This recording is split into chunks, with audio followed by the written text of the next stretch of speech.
PhilHealth Fund, tatlo Anong yun basis daw? Nasaan ba yun? Last week may grupo and Well, iko-consolidate yan siguro dun sa mga ibang Sinauna. kaso. Pero this is still part of legislation. Tama man o mali, hindi korte sa aking paniniwala ang remedy para iwas to yun. Amendment sa batas ang kinakailangan. Supplementary budget ang kinakailangan. Pero kaugnay ng PhilHealth, hayaan yung sagutin ko na muna yun. Hindi ba nila nakita at nabasa?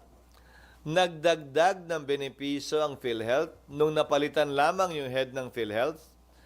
In-increase yung coverage sa iba't ibang ospital. In-increase yung coverage ng iba't ibang sakit. Yet, without the additional subsidy. Dahil yan naman ang sinasabi namin noon pa. Ang problema ay hindi dagdag subsidiya. Sobra-sobra ang pera ng PhilHealth. Ang problema ay nasa namumuno ng PhilHealth.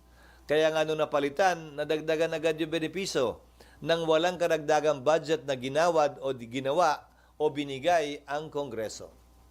So sir, you're confident naman na ma-uphold yung constitutionality ng lahat ng provision ng 2025 budget?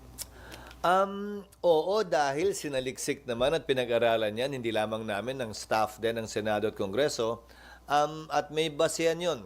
Isang bagay na lamang naman na narinig ko nirereklamo nila sa PhilHealth eh. May batas daw na pinasa, kaugnay ng sin tax law, na dapat napupunta yung kita sa sin tax sa PhilHealth. Hindi daw namin sinunod yun. Baka nakakalimutan nila ang General Appropriations Act ay batas din. At may kapangyarihan ng Kongreso mag-amyenda ng mga naunang batas. Previous Congresses, including this Congress, cannot pass an irrepealable law. Porkit ba pinasa noong nagdaang Kongreso sa sin tax law na dapat ibigay yon, obligado na kaming sundin yun kada taon? Paano kung hindi na yun ang panawagan ng pagkakataon? Tulad nga ngayon na sobra-sobra na ang pera ng PhilHealth na hindi naman ginagamit. Paano pag dahil sa kalamidad ay magpasako ng bill tulad na nabanggit ko noon sa inyo, na kalahati ng kita ng customs dapat mapunta sa Bicol para makabangon agad sa mga bagyo. Kahit na ba wala ng bagyo, hindi na binabagyo ang lalawigan ang rehiyon ng Bicol, susundin pa rin yun ng mga susunod na Kongreso. Sa lahat ng budget, 10, 20, 30, 50 years from now, may kapangyarihan ng Kongreso baguhin ang mga naunang batas na pinasa ng Kongreso at hindi pwedeng itali ang kamay ng mga Kongreso in the future ng kasalukuyan o nagdaang Kongreso.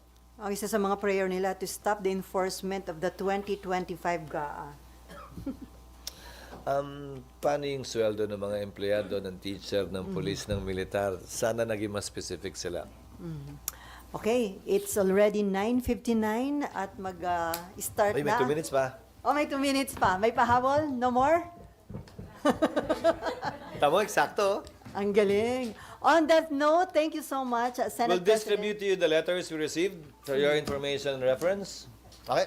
Doon sa tatlong letter ni isa, wala kang reply, ni-replyan. Wala, no?